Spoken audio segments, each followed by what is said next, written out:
American Mary is a movie about an American woman named Mary, played by a Canadian woman named Catherine. And that isn't even the half of it. The movie begins with a medical student named Mary Mason slicing up some turkeys and looking way too happy about it. She gets told off by her lecturer Dr. Grant due to her phone going off in class, immediately followed by her phone proceeding to go off in class. We find out that she's a gifted student who's struggling to financially make it through school because it's almost as if the education system likes to keep poorer people poor. Must be something to do with all the turkeys she's been buying. Looking for a way to earn some extra cash, she applies to work at a gentleman's club, giving private dances and massages. So basically the type of gentleman's club where you would struggle to find a gentleman. She almost immediately shows up for an interview, because apparently these guys like to get things moving fast, where she then meets the owner Billy, and after he finds out that she's currently in training to become a surgeon, he offers her a different kind of work. Instead of taking clothes off herself, she'll be taking the clothes off other people. Their skin clothes. Billy needs someone with Mary's talents, and she's just so happened to walk right in. So he offers her $5,000 and takes her down into a dark and dingy basement, not exactly the type of place you'd want to go after being offered $5,000, where he then takes her into a room where they've got a bloodied man on a table who's been sliced down the chest and had his eye gouged out. In other words, not a very good time. All because this man committed the ultimate sin of not clicking the link in the description to check out today's sponsor, Raycon with their everyday earbuds. Because in my experience, every time I've worn my Raycons, I've managed to avoid finding myself in one of these situations. It's a bit of a no-brainer really, especially when you take into account that their wireless earbuds, headphones and speakers offer a premium sound, useful features, an almost custom comfortable fit, and up to 54 hours of battery life. Made even more appealing by the fact that you can get 30% off when shopping for Raycon's holiday bundles. And you're telling me that I can get all of this cool stuff and still not get strapped to a bed and tortured? Huh. With the holidays coming up, save a loved one from that fate while simultaneously supporting the channel by gifting them Raycons. Made even easier with their holiday gift guides. So click that link in the description box to go to buyraycon.com/bigwill to get 20% off site-wide, or save even bigger and get 30% off Raycon's exclusive holiday bundles. And make sure to keep your eye out, no, not like that guy on the bed, for more deals that they'll be having coming through the season. We don't know exactly what transpired in that basement, whether she was helping the man, or helping Billy by quite literally not helping the man, but just as quick as she went in, she leaves and takes her $5,000 in the process. And after getting home from her first day at the office, she proceeds to partake in the perfectly normal human activity of getting in the shower with her clothes on. She then sleeps with a baseball bat at her side, as I guess that's just common practice for post-strip club basement surgeries, and receives a call from someone asking if she's Dr. Mason. After hanging up, as she hasn't exactly been advertising her services, she receives a call from Frederick's restaurant, where she must have learnt all of those turkey mutilation skills that she's so proud of, and finds out that she'll be mutilating turkeys no more. At least not in the professional sense. Shady dudes in basements will have to suffice for now. And not wanting to let go of the old days, we see her indulging in her favourite pastime of drinking wine and butchering animal carcasses, where we then see the person who was trying to call her let herself into Mary's apartment. After almost bashing her skull in like one of those turkey corpses, Mary finds out that the woman's name is Beatrice and she also works at the club. And before Mary starts swinging, Beatrice offers her $10,000 to perform an unconventional operation on her friend. And after doing God knows what to that guy with a rather serious case of pink eye in the basement, she accepts. They've arranged for her to perform the surgery in a veterinary clinic, because performing surgery on an animal is basically the same as doing it on a human. Right? She arrives, meets Beatrice, and this other woman who's quite literally never mentioned ever again, who seems to purely exist for the same reason that this movie does. I don't know. She meets Ruby, the patient, who likes the idea of becoming a human doll, so much in fact, that she'd like to have her nipples removed and vagina sewn shut, because having all of that extra stuff just gets in the way really, let's be honest. And after checking with Beatrice for about 5 seconds if this is something she truly wants... Something wrong?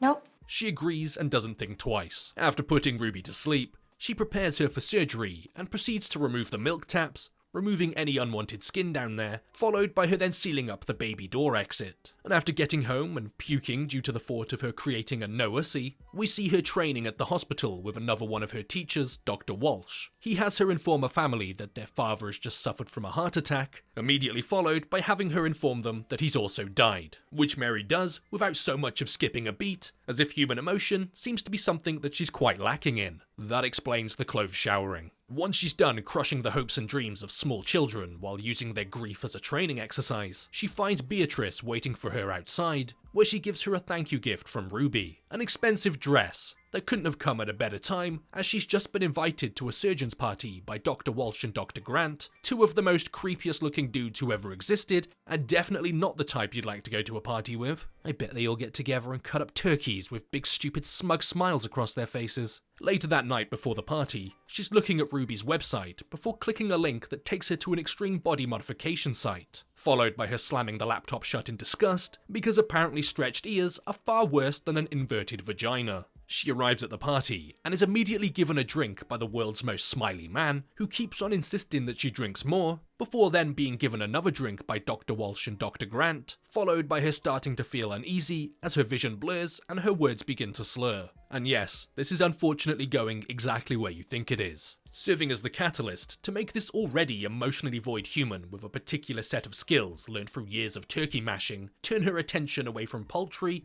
and towards people. He throws her onto a bed, gets on top of her, and begins filming himself committing this heinous crime, because sure, if you're going to commit a seriously horrific assault, why not deliberately create the ultimate piece of evidence? It's not like a person who would do something like this is particularly smart anyway. After we see her crying next to him in the bed, she makes her way to her apartment, throws her medical books across the room, before seeing her asking Billy if he wants to make $5,000. After applying her makeup in the bathroom, because you gotta look your best while severely mutilating people, she leaves and tells Billy that she won't be done until tomorrow night, as we hear the muffled cries of a man. And once they do leave, we see that Mary has Dr. Grant restrained to a table with his mouth forced open, and something tells me that this isn't going to be a routine dental checkup. It's almost as if his actions have consequences.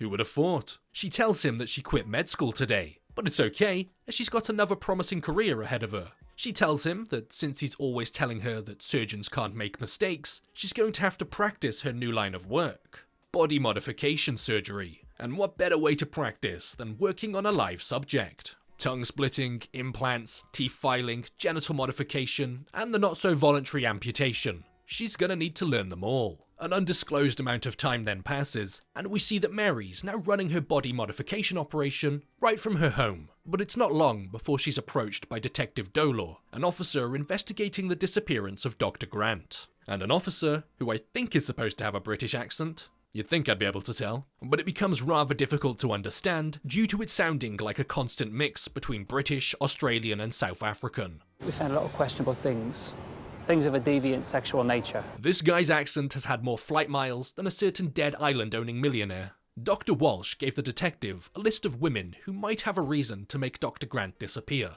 Or make his limbs disappear. But after brushing it off and acting as if she has nothing to do with a man going missing and suddenly getting his ear stretched as if he's the vocalist of a 2011 metalcore band, we see Billy imagining Mary giving him a dance at the club, which I'm not going to show, because I want YouTube to be my friend. Followed by real non-imaginary Mary walking in and telling Billy about Dr. Walsh informing the police about her. And after he offers to do something about it, she says no, leaving me to wonder why she even said anything in the first place. She's not exactly the sit down and have a chat type, more like the cut your limbs off and then keep them for herself type. While having a coffee with Beatrice, she informs Mary that the people who run the largest body mod website want to have a talk with her. We then see the two owners, two twins, enter the club and proceed to bite a chunk out of a random dancer's face, because I too am quite partial to a little cannibalization before a business meeting. Really gets the blood flowing. The twins being the actual writers of the movie, and the twins who, much like the detective, have another accent where I'm not quite sure what the hell is going on. You might say you're somewhat of a celebrity. Somewhere along the lines of German, Eastern European, and everything in between, because this movie's got a thing for dodgy accents. The twins tell Mary that they have an incredibly strong connection, but want to make it even stronger. And apparently the solution for them to achieve this goal is for each of them to have their left arm removed and replaced with the other twins. Does that mean that it counts as incest when and without so much as skipping a beat, Mary, thinking that this is an excellent idea because it pays well, agrees. They also ask her for something a little more special, as they hand Mary a piece of paper. They better not want to be turned into some kind of weird demon creature. That'd just be weird. She then gets Billy to source another surgeon, as two patients require twice as much work. And after meeting the other surgeon, they put the twins to sleep, and he begins speaking in German something about Dr. Mengele, which surprisingly isn't the most alarming thing to happen in this movie so far. We see as they begin slicing the arms from their body and swapping them with the other twins, before they begin cutting into their faces to add some kind of implants beneath their skin. And I can imagine that it feels like having a tiny pebble in your shoe as you walk, but 1,000 times worse. We then see the piece of paper that the twins handed Mary, and oh my god, it is a weird demon creature. After having a hard day of cutting up people and swapping their limbs about, Mary decides to unwind by visiting an abandoned warehouse, where we see that it's not entirely abandoned, as she's come to pay her old friend, Dr. Grant, a visit. Well, about 50% of Dr. Grant. She mocks him for having his mouth sewn shut and begins taking pictures of him for her new website, which is about as dumb as when he filmed himself committing a crime earlier, because apparently these people have a thing for wanting to be caught for their crimes. Why wouldn't you want to create photographic evidence of the man you kidnapped and repeatedly mutilated? Not only has she removed his limbs, she's cut lyre into his forehead and stretched his ears. She's come a long way from slamming her laptop shut in disgust of onion ring earlobes. She's kept him around to continue practicing the surgery that her clients want, killing two birds with one stone, as she's not only able to learn, but gets to inflict incredibly long and drawn-out revenge on the man who violated her and countless other women. But suddenly, she's then knocked to the ground by a security guard, because apparently that's a thing abandoned warehouses have. And as he tries to free Dr. Grant, she stabs him in the leg, takes his baton, and repeatedly hits him over the head with it. Like really repeatedly. She beats him harder than you beat your meat after a 4-day Adderall binge. Once she's done reorganizing the contents of his cranium, she turns around to notice Dr. Grant as he attempts to wiggle his way across the floor like an incredibly dry human-sized slug, before cutting to Billy, where we see him casually beating a man in his basement with a plastic bag over his head. As you do. Before then cutting to Ruby, because apparently we're going through the whole cast here. We see as her husband returns home for wherever he's been for the entire duration of the movie, where she removes her robes, and we see his disgusted reaction to the removal of her nipples and the creation of her no-ussy. After getting a big payday for replacing the twins' arms so it feels like someone else is spanking the bean, Mary's moving apartments. And we see her taking pictures of her previous clients in her new home/surgery as she's having a website created, before then seeing an up-close shot of some kind of surgery on some dude's pecker. Thanks for that. While talking to said pecker haver, Mary receives a sudden visit from the detective and has to quickly usher her patient outside and hide to the surgery part of her home. Detective Dolor informs Mary that Dr. Walsh is now missing, so she quickly scrambles and puts something in his drink as he begins telling her about the tapes at the parties that Dr. Walsh and Dr. Grant would have. All of the women originally mentioned by Dr. Walsh are on those tapes, except Mary, as we then see Billy, visibly shocked as he watches that tape of her. Meaning that the person he had in the basement with the bag over his head wasn't purchased at a supermarket, as they don't let you do that anymore, but in fact Dr. Walsh, and Billy got to him on the tape before the police could. But as the detective goes on about how much of a monster Dr. Grant was, and how he wants to actually help Mary, she suddenly takes the spiked drink away from him because drugs are expensive, why are you going to give them away for free? And after once again playing naive to the situation, the detective leaves, and later that night, in a totally pointless scene that has absolutely no connection to anything, nor adds anything to the story even remotely, we find out about the death of Mary's nan due to her deleting her from her contacts. Because I guess that's totally normal behaviour by a definitely real human being immediately after being informed about the death of a loved one. Mary walks in on Billy getting his sword spit shined, and asks him if he had anything to do with the disappearance of Dr. Walsh. He admits to playing a part in it, but denies knowing anything about the tape, because for the entire duration of the movie, it's somewhat been alluding to Billy having feelings for Mary, which seems like kind of a lost cause due to Mary's inability to feel said feelings. And in another scene that serves absolutely no purpose and is never once mentioned or brought up ever again, they both witness the bartender pocket some cash in an incredibly important scene that definitely plays a significant role to the development of the story. Mary then follows the said sword polisher into the bathroom and proceeds to spend about 20 minutes unpacking all of her tools, before then attacking the woman in front of the camera, because obviously Billy's the type of guy to have cameras in the women's bathroom. And I think that might be once again another case of an incredibly pointless scene that changes absolutely nothing. Because after that, we then see Mary in a room with Billy, as he's now wearing an entirely different shirt from the previous scene, as he thinks he's about to get a private dance, but in fact receives a private stab to the gut, before it all turns out to just be in his head. Hey Billy, I think you might want to go talk to someone about that. It's trying to imply that Billy likes Mary, but simultaneously feels like she might put a stop to his life at any given moment. And you know what? At this point, I'm not exactly sure what's going on, and I'm not going to pretend that I do know. Why did that dude steal cash from the bar? Why did she attack that chick in the bathroom? I don't know.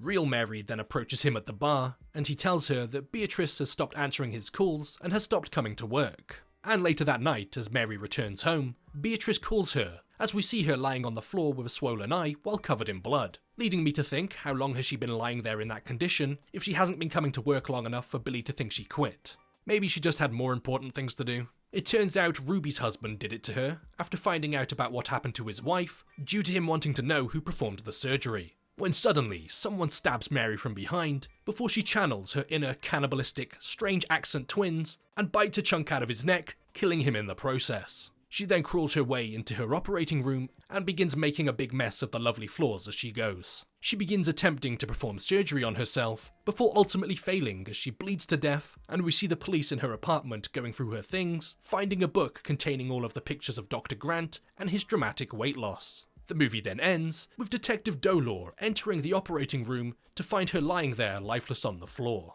And American Mary was definitely a movie that I just watched. And I challenge anybody who's listening to this right now to leave a comment down below explaining this movie to me as best as you can, because I think some of my brain cells have begun dying off. Before we finish up, I'd just like to give a massive shout out to all of my YouTube members and patrons, people who support the channel every month, which gives them perks like getting access to the private Discord server, where they can see uncensored versions of all of my videos. So starting off with the YouTube members, a big thank you to Laurie Resendez, Cal Ballinger, Billy Bad Cables, Gary Braunbeck, Psycho, Cobra Redbeam, Exgerticus, Mike Violic, Science Gaming, Goobs AU, Julie Not 666, R. Mendez, Filippo Cordova, ASDF GHJKL, Mr. Devniles, Flowly 2001, Bushy Bandit the OQA, David Gailanas, Dan Pop, Salty Seal, Voltia, Brian Walker, The House of Shaitan Gaming and Shorts, and David Winter. And moving over to Patreon, a big thank you to Dom, Hunters263, Rebecca Pitts, Benz, A Dandy in Space, Martin Brannan, Jarrett CBs, Pascal Mathis, Richard McGowan III, Macy J, Chris, Dennis, Jeru McSendy, Ashley L. Wintz, Christopher Butsky, Joshua Torres, Remy, Fire Goes Fast, Josh Brooks, Dyreem, Robert Zerweck, Dark Shiva, Josh Hannon, Billy Whitaker, Jay Slows, Daniel Dickinson, G-Source, Fatty Ghost, Miguel, Owen, Mackenzie Riley, Bryson, John Smith, Madrick, Andrew Miranda, Stephen Weber, Channing Mars, Arnav Singh, Michael Attikpur, Benjamin Bronson, Paul Bartlett, Reese Heinrich, Tosis Hot 1, Nasdan, Todd, Benedict Garam, FX666, AJ Castro, Robbie Walk, Nate Law, Alex FRW, Skopexi, Ethan Holmes, DeAndre Fernandez, Cal Ballinger, Mitch Brandman, Sam Rasmussen, Averages 2, Nobody, Augustina, Cedric Spear, Salome Rios, Matthias Jensen, Ryan Lasita, Sergey Maslaviska,